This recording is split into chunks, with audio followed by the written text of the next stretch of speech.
बिस्मिल्लाहिर्रहमानिर्रहीम। अस्सलाम वालेकुम। जैकब न्यूज़ सां मां आहियां आबिद अली मंगरियो।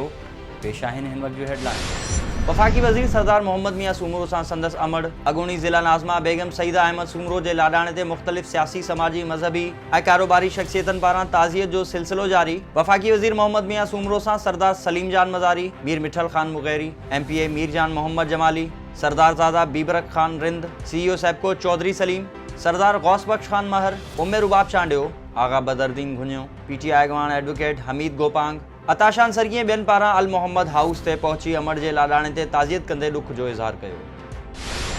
सिंध जे वॾे वज़ीर सैयद मुराद अली शाह चयो आहे त वफ़ाक़ सिंध जे ॿेटनि ते कब्ज़ा करणु चाहे थो, जेका आर्टिकल 97 जी ख़िलाफ़ वर्ज़ी आहे। 12 न्यूटिकल मेल जे हेठां जेका बि शइ आहे उहा बि सूबनि जी हूंदी आहे। वफ़ाक़ खे ख़बर ई न आहे त उन्हनि गैर आइनी कमु कयो आहे। हुन चयो त आसिफ अली ज़रदारी पंहिंजे दौर में नैब कानून खे कॾहिं बि इस्तेमालु न कयो। अहिड़नि ख़्यालनि जो इज़हार हुन सखर बार जे वकीलनि खे ख़िताब कंदे कयो। हुन चयो त सिंध हुकूमत जे साम्हूं सिंध जे हक़नि ते धाड़ो लॻण ते 3 ॾींहनि में काबीना जो सख़्तु मौक़ुफ़ ॾिनो। बिलावल भुट्टो ज़रदारी सिंध जे ॿेटनि ते कब्ज़ो करण जी मज़म्मत कई आहे। सिंध हुकूमत वकील बिरादरी सां सदारती ऑर्डिनेंस जे ख़िलाफ़ बीठल हूंदी जेसिताईं वापसि न वरितो वेंदो। इन बाद हू रोड़ी लग नेशनल हाईवे ते क़ाइम नुसरत भुट्टो विमेन यूनिवर्सिटी जे पहिरें तालीमी सेशन जो इफ़्तिताह कयो। इन मौक़े ते सूबाई वज़ीर अवैस कादिर शाह, निसार खोड़ो, सूबाई वज़ीर सईद गनी, शबीर अली ख़ान बिजाराणी, जाम इकरामुल्लाह धारेजो, मंज़ूर वसाण, मुर्तज़ा वहाब, जाम महताब ॾहर ऐं ॿिया पिणु मौजूदु हुआ। वॾे वज़ीर पारां MNA ख़ुर्शीद अहमद शाह सां NICVD अस्पताल में अयादत पिणु कई वई। सूबाई सलाहकार मुर्तज़ा वहाब चयो आहे त जॾहिं मुल्क जो वज़ीर आज़म आइन ऐं कानून खे तरजीह ॾियण बजाए पंहिंजी ज़िद खे तरजीह ॾींदो त इंतहाई ख़तरनाक नतीजा निकिरंदा। ॿेटनि बाबति सदारती ऑर्डिनेंस खे सिंध असेंबली रिथ ज़रिए रद्द करे चुकी आहे, पर मुल्क जो वज़ीर आज़म आइन साज़ असेंबली खे रद्द करे पंहिंजी होड़ ते क़ाइमु आहे। अहिड़े ख़्यालनि जो इज़हार हुन सूबाई सलाहकार मीर एजाज़ हुसैन जखराणी सां संदसि अमड़ जी वफ़ात ते ताज़ियत बाद मीडिया सां ॻाल्हाईंदे कयो। हुन चयो त सिंध सरकार जी NOC बाबति वफ़ाक़ी वज़ीर कूड़ ॻाल्हाए रहिया आहिनि। सिंध जा ॿेट सिंध ऐं सिंधियुनि जी मिल्कियत आहिनि। अली ज़ैदी कूड़ ॻाल्हाए पियो त ॿेट पोर्ट कासिम जी मिल्कियत आहिनि। गढ़ी यासीन भरसां मुड़ुस हथां ज़ाल ऐं नौजवान कारें इल्ज़ाम हेठि गोलियूं हणी क़तल, जवाबदार गिरफ़्तार। ॻोठ मोहम्मद नवाज़ दीनारी में मुड़ुस मुनीर दीनारी पंहिंजी ज़ाल नज़ीरा खे बिरादरी जे नौजवान एहसान दीनारी सां कारें इल्ज़ाम हेठि बंदूक जा फायर करे क़तल बाद घरां ॿाहिरि बीठल नौजवान एहसान दीनारी खे बि क़तल करे छॾियो ऐं फ़रार थी वियो। इत्तला ते पुलिस लाश खणाए गढ़ी यासीन अस्पताल आंदा ऐं पोस्टमार्टम बाद वारिसनि हवाले कया विया। होॾां पुलिस कार्रवाई करे फ़रार थियल जवाबदार खे बंदूक समेत गिरफ़्तार करे वरितो। पेरियार रोड भरिसां 2 ॾींहं अॻु नुसरत ब्रांच चाही मनूमल रेगुलेटर पुल वटां ॿुॾी वियल 17 वरनि जे नौजवान शागिर्द फराद कलोड़ो जो लाश संदसि ॻोठ वेझो हथ। मड़ घर पहुचण ते संदसि घरभातियुनि में कोहराम मची वियो। अमड़ बेहोश। शिकारपुर पुलिस हथां कुझु ॾींहं अॻु मुक़ाबले में मारिजी वियल मुबैना धाड़ेल सिद्दीक जलबाणी जी ॾाॾी मुस्मात अल्लाह बचाई सदमे में फ़ौत। वारिसनि मूजिब पुलिस पारां बेगुनाह क़तल कयल नौजवान जे सदमे में हंजू हारींदी रही, जंहिं सबब संदसि तबियत ख़राब थी वई ऐं हू फ़ौत थी वई। हुन DIG लाड़कानो खां घुर कई त पुलिस हथां मारिजी वियल सिद्दीक जलबाणी जी जांच कराए ज़िम्मेवारनि ख़िलाफ़ कार्रवाई कई वञे। नवाब वली मोहम्मद भरिसां ॻोठ गौस मोहम्मद शाह में पलाल सां भरियल ट्रैक्टर ट्राली बिजली जी तारनि सां टकराइजी वई। चिण गुथण सबब ट्राली खे बाहि लॻी वई। ट्राली ड्राइवर ट्राली खे फसल भरिसां बीहारे पाण बचाए वरितो। गुलाब शाह जो 6 एकड़ ते बीठल कमनि जो फसल सड़ी रख।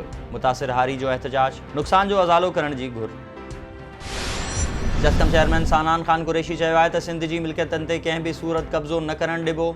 जेसिताईं सिंध जा हलाली पुट ज़िंदा आहिनि तेसिताईं वफ़ाक़ खे सिंध जी ज़मीननि ऐं ॿेटनि जो इंच बि कोन ॾींदासीं। असां धरती जी हिफ़ाज़त करणु ॼाणूं था।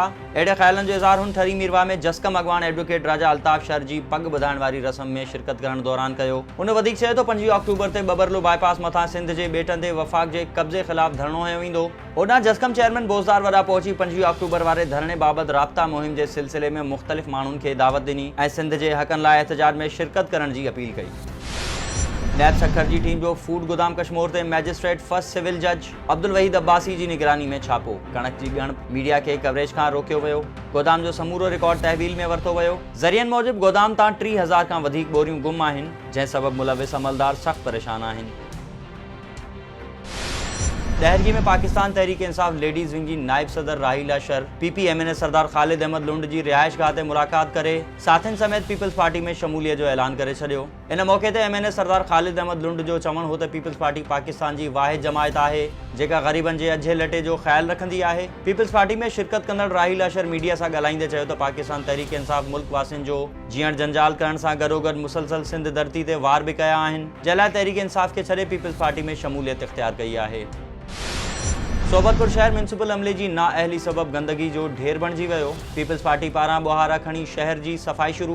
पीपल्स पार्टी सोबतपुर जे ज़िलई सदर सलमान खान खोसो, सीनियर नायब सदर ज़हूर अहमद लाशारी, जाड़ा खान गोलो, गुलाम अब्बास बुर्रो ऐं ॿियनि वधंदड़ गंदगी ख़िलाफ़ बुहारा खणी शहर जी सफ़ाई शुरू करे छॾी आहे। पीपल्स पार्टी जे अॻवाननि जो चवणु हो त चीफ ऑफिसर जी नाअहली सबब शहर गंदगी जो ढेर बणिजी चुको आहे। सफ़ाई न थियण सबब मुख़्तलिफ़ बीमारियूं पखिड़िजी रहियूं आहिनि। शहर जी सफ़ाई न कराई वई त सख़्त एहतजाज कयो वेंदो।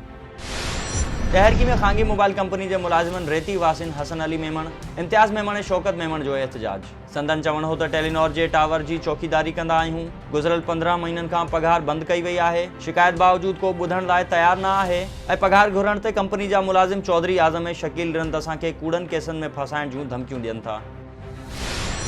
मटियारी में आर्ट जे शागिर्द जयपाल बागड़ी पारां ठाहियल फनपारनि जी नुमाइश।